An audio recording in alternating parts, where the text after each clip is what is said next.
Hi అండి, అందరికీ నమస్కారం. ఈరోజు మీ ముందుకి ఒక మంచి న్యూస్ తీసుకొచ్చానండి.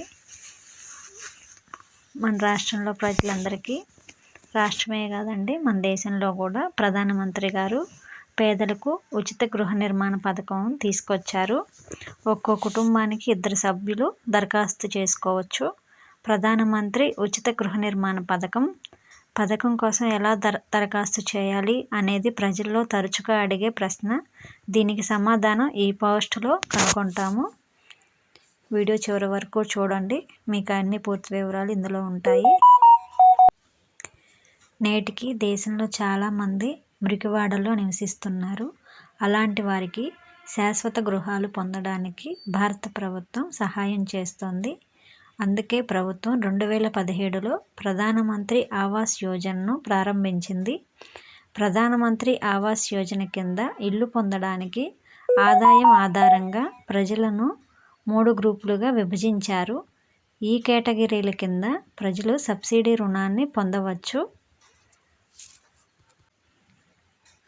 ఈడబ్ల్యూఎస్ ఆర్థికంగా బలహీనమైన విభాగం ఇది ఒకటి. రెండవది ఎల్ఐజి తక్కువ ఆదాయ వ్యక్తులు. మూడవది ఎంఐజి మధ్యస్థ ఆదాయాన్ని సంపాదించేవారు. ఇవి ఈ 3 రకాలండి. 3 భాగాలుగా విభజిస్తారు. LIG, MiG, EWS. ఇలాగా మీరు ఏ కేటగిరీలోనైనా మీకు ఏది అనుకూలమైతే అందులో మీరు అప్లై చేసుకోవచ్చు. ఇందులో ఎంఐజి ఫస్ట్ కేటగిరీ 6 నుంచి వారి వార్షిక ఆదాయం 12 లక్షల వరకు ఉండాలి. ఈ వర్గం 9 లక్షల వరకు సబ్సిడీ రుణ మొత్తానికి అర్హులు.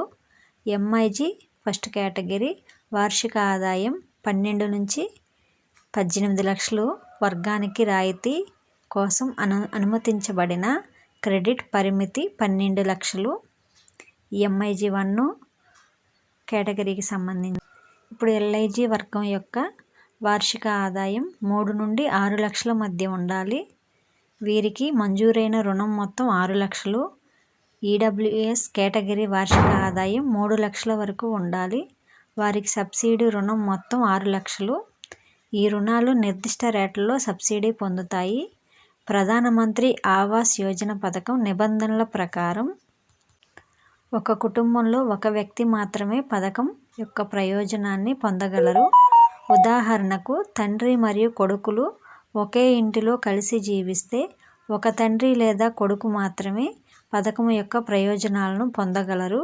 2 వ్యక్తులు వేరువేరుగా ఉండి ఇద్దరికీ వేరువేరుగా రేషన్ కార్డులు ఉన్నట్లయితే వాళ్ళిద్దరికీ ఈ పథకాన్ని దరఖాస్తు చేసుకోవడానికి అర్హులుగా అంగీకరించబడతారని కూడా సమాచారం.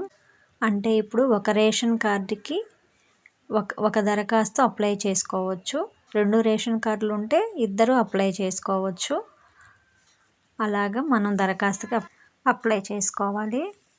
ఇప్పుడు ఈ పథకం ప్రధానమంత్రి ఆవాస్ యోజన అండి. ప్రతి ఒక్కరూ దీన్ని వినియోగించుకోవాల్సిందిగా కోరుచున్నాము. మీకు ఎలాంటి సందేహాలు ఉన్నా మీరు మీ దగ్గరలో ఉన్న సచివాలయంకి వెళ్ళి ప్రధానమంత్రి ఆవాస్ యోజన అని గృహ నిర్మాణ పథకం అని అడిగితే వాళ్ళు మీకు పూర్తి వివరాలు చెప్తారు. ఈ వీడియో కనుక మీకు నచ్చినట్లయితే లైక్ చేయండి, షేర్ చేయండి, మా ఛానల్ని సబ్స్క్రైబ్ చేసుకోండి. ఇటువంటి మరిన్ని విషయాలు మీ ముందుకు మేము తీసుకువస్తాము. Thanks for watching.